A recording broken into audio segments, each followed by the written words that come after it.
Hey guys, it's John and welcome back to Youth Leader Reacts here. Thank you guys so much for your support in 2021.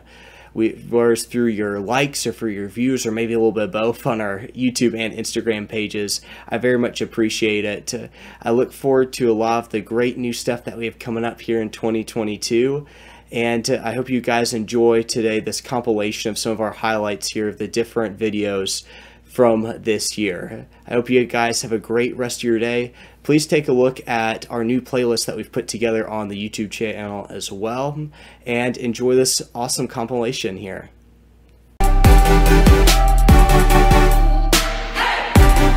Nirvana. What is Nirvana? Nirvana, excuse me. It's not the 90s band that you may be thinking about that she's talking about here. She's talking about the quest here for finding that true inner peace. And polytheism, they talk a lot about Nirvana, meaning if you have belief in multiple different gods, and a lot of times like natural being and naturalist type gods, a lot of them will center in on Nirvana being like that self place of just inner peace. And that place for polytheists is very similar to what monotheists or people who believe in one God would view to their equivalent as being mystery. And you know that someone may like Haley Kyoko is going through something like this, who has demons or some type of just really impulsive and really just kind of consistent lies that are searching in their head. And we all have moments and all times to where we're going to have just thoughts that continue to just push in our heads that are negative thoughts. But how are you actually going to change that? Are we just going to stay and be content with just those lies and let it be normalized? Or are we going to seek a change? Or are we going to seek action on it too? And if you're having conversations with teenagers about it, if you're in youth ministry like myself, the best thing you can always start to is go and seek God and seek counsel in those situations. Whether it's you should seek God first, and then maybe seek someone who's been in a situation like that before in their life, to where they've had these quote-unquote demons in their head, as she mentions here in the song. And I think it's important that above everything else, go and seek God, ask the Holy Spirit for help in this area, because he's always going to be your best guidance in these situations and your best counselor in these situations as well. But this is a really interesting song. We're seeing a lot of this kind of pop up in pop culture right now, to where it's a lot of this self-actualization, a lot of this thoughts on, I just can't get this stuff out of my head. And the reason why this is popping up is because if people don't have that strong relationship with Jesus, you're going to continually just be ravaged by the ways of the world and by the ways of the devil. Not to say Christians aren't at times. Christians definitely can be, because Christians are not perfect. Christians are human beings like everyone else. But it definitely will take a toll on you, because if you don't have that relationship, you're just not going to be able to have that relationship and not have that person to go to, being Jesus, to help relieve you of those things, especially when it becomes my truth. I wonder what people mean when they say that. Let's take a look. Definition of truth is: truth itself corresponds to reality, and it's telling it like it is.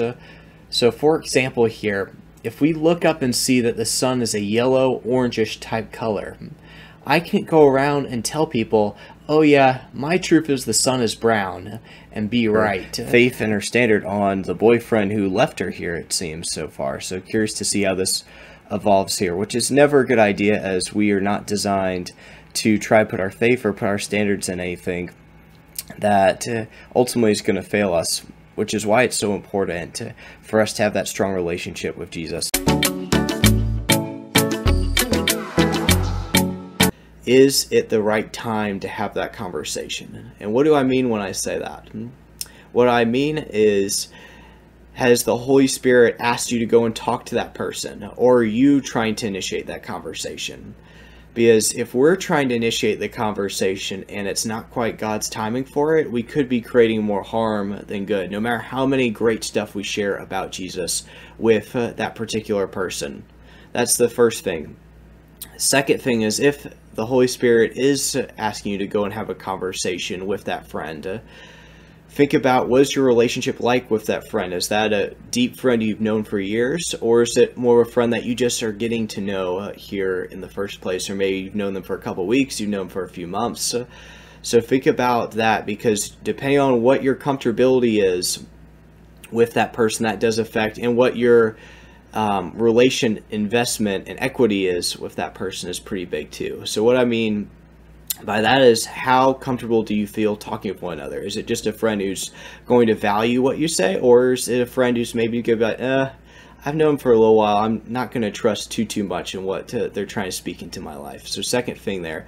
And third thing is, really show them that you care with that Christian conversation. theme I would say here, and this is, if your girlfriend or your wife or whoever your significant other is, kind of like they're talking about, is your universe. Your universe is, I guess, just not that big in that sense. And if your whole universe is revolving around your spouse, you're going to be disappointed because your spouse, your other, is not perfect. We're all not perfect. And our universe should be going around God. It shouldn't be trying to go around another human being. Another human being is going to consistently disappoint us, and our universe is going to be going up and down. It's going to be like a roller coaster, depending on how our success of our spouse or success of our other significant other is.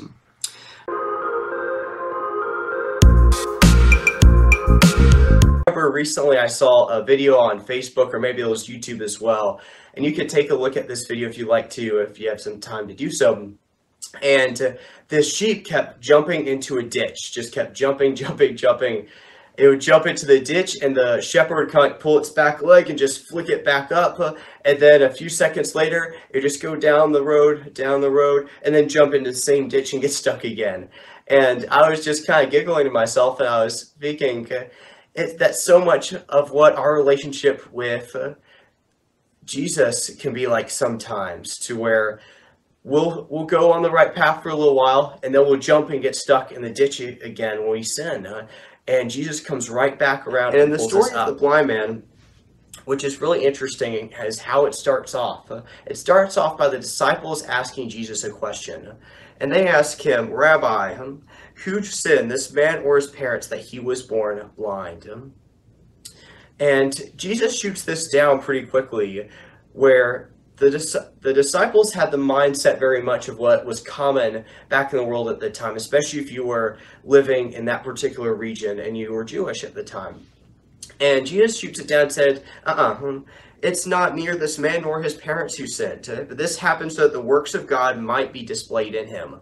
This is happening so that the works of God, the miracle that's about to happen, the healing that's about to happen, may be displayed through him for my glory. Where you've been stuck or consistent pattern of having idols in your life, and you may be wondering the same thing: what am I doing with my life? What's the purpose to my life? And that you're starting to think about, there has to be something more to life than this. And I have some great news for you. Jesus wants a personal relationship with you. He offers you grace, and he is the only perfect God in human history. If you don't take anything else away from the sermon here today, just remember that Jesus wants you. He wants that relationship with you. He's the only God that we see that's going to offer you grace in your life. Polytheism is not going to offer you that. Allah is not going to offer you that. Good Vibes is not going to offer you grace at all. The only thing that's going to offer you is that we should respect others. We should respect. We shouldn't be rude or jerks towards them at all and say, well, if you don't know Jesus and you don't give your life to him right now, you're going to hell. We should not go with that mindset, because that's not showing the love that is Jesus, and the same love that Jesus has shown to us. That's not showing it at all. We should be actively listening to the Holy Spirit for opportunities, and he's going to give you opportunities. The question is, are you going to act on it? Are you going to act on it in that moment? Or are you going to get in the way of that moment, saying, that's the person who I know is going to shout at me and tell me to go in my corner about Jesus. I really don't want to have to share it with them today. But it's really amazing to see how the Holy Spirit is going to open up opportunities for you in your life.